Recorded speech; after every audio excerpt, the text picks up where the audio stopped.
and withholding as a strategy not to puncture the investigation process came in from Douala on a desperate child hunt and contacted one Takan Godfred and the friend Teze Ebenezer and pleaded with them to save her marriage, for she is at the verge of being chased out from her marital home for not being able to give her husband a child. Takan Godfred and Taze Ebenezer charged 45,000 francs CFA as the cost to provide the said lady with the child. The money was then made available last August 2022, and Takan started monitoring her neighbor, Miss Paulette, and her 6-month-old boy child as the target. On that December 24, Takan took advantage when her neighbor Miss Paulette stepped out and succeeded to escape with the 6-month-old child out of Mutengeni and out of the Southwest region. The search for Caris was immediately launched and from multiple fronts until February 6, 2023, when the news of Caris being seen at Peka Katos Douala. We don't get to pick him back, so we Douala, we try to see how we come back from Mutengeni. Exchanging know-how with the Mutengeni police, the gendarmerie element of Peka Katos organized a hitch-free passage for Caris to be moved back to the Southwest region to reunite with his parents, and for the said lady too to face both the law, just like her facilitators, Takan and Taze, who are already behind bars in Boya.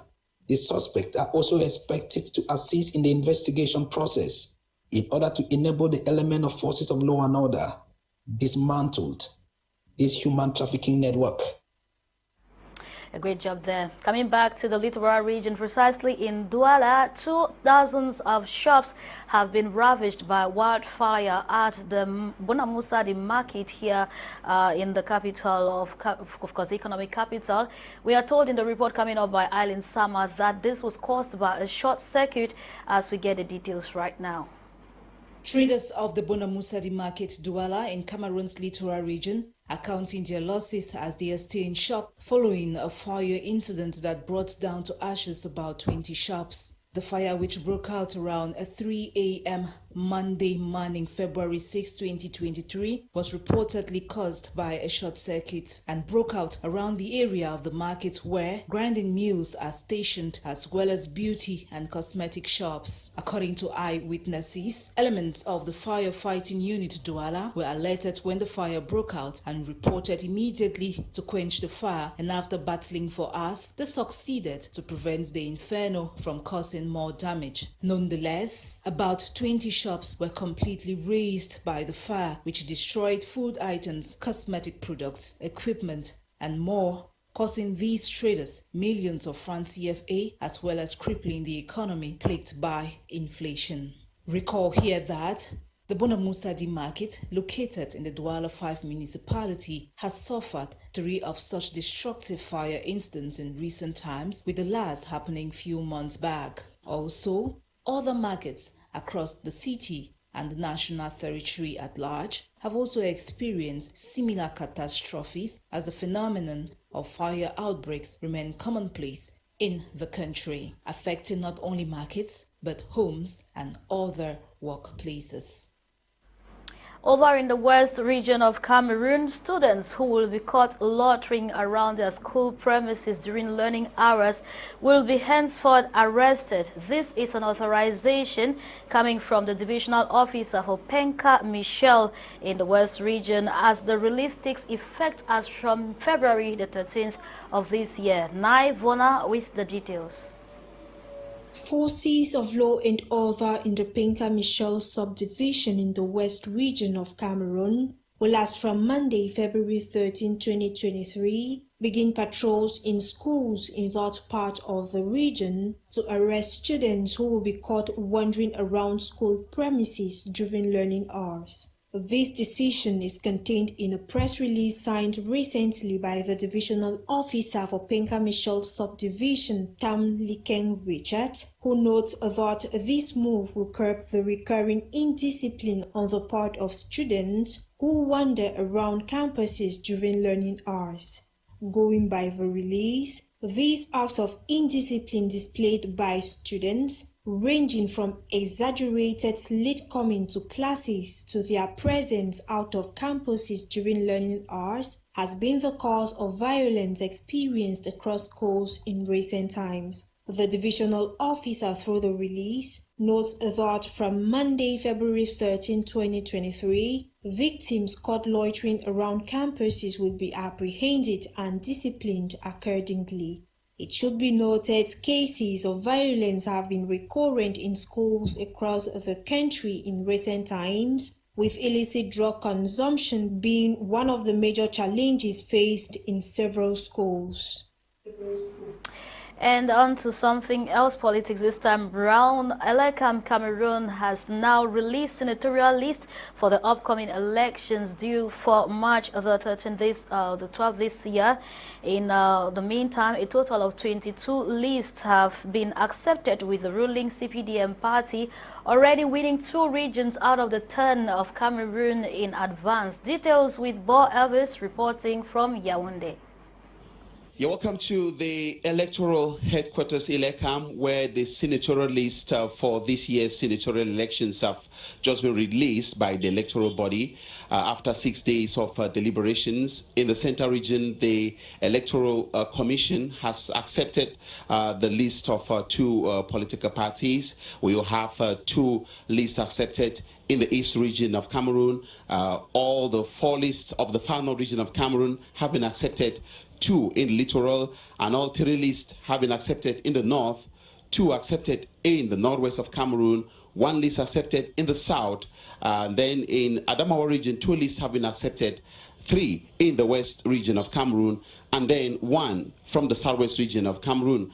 Just to indicate that during the last senatorial election, that is in 2018, the ruling CPDM party won 63 out of 70 seats in the March 2018 senatorial elections.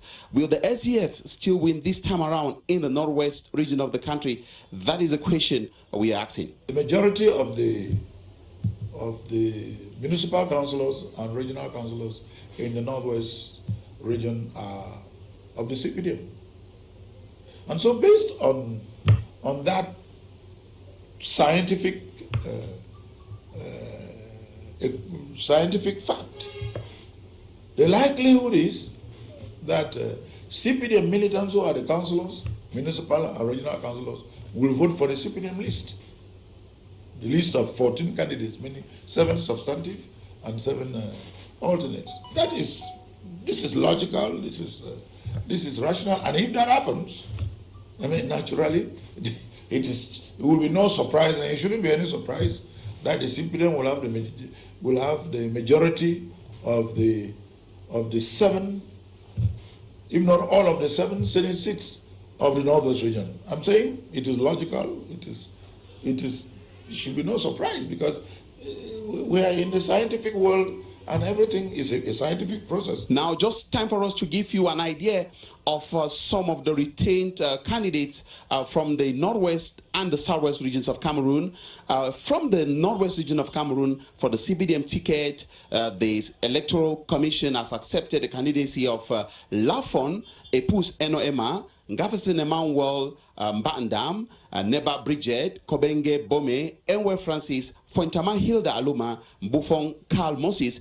And for the SDF party, we have Vanigasen Mochigel, Busal Tega, Ngam Honore Ajo, Kiyong George Nyang, Daina Ngembe, Bonyu Emmanuel, and Mafeso Enusa. That is for the SDF party. Now, in the southwest region of Cameroon, on the CPDM ticket, that is the only ticket from the southwest region of Cameroon. Only one political party will be going in there. We have Chief Tabe Tando, Ote Andro, Mbela Moki Charles, Tube Agnes, Rebecca Ama, Lekunze Nembo, Lionel Fondesen. All is now set for campaigns to begin for the upcoming senatorial election, which is going to be in the month of March. So all the candidates are now supposed to start mobilizing for the campaigns for this senatorial election. And just to indicate to that many are waiting with high expectations, those that are going to be appointed, because we have senators like Nyadji Fenji, who was appointed the last time. We don't know if he will still be appointed this time around by the head of state. Right here from the headquarters of the Electoral Commission, for Media Prime News, Bo Elvis reporting. Thank you, Elvis, and we can't wait to stay patient to see the outcome after the March senatorial elections. And that report draws the curtains of today's edition of Prime Flash, coming to you live from My Media Prime Television at exactly 10 a.m. The brief is coming up next with Lasha Kingsley and co-host, as well as In the House coming up at 11 a.m. as well.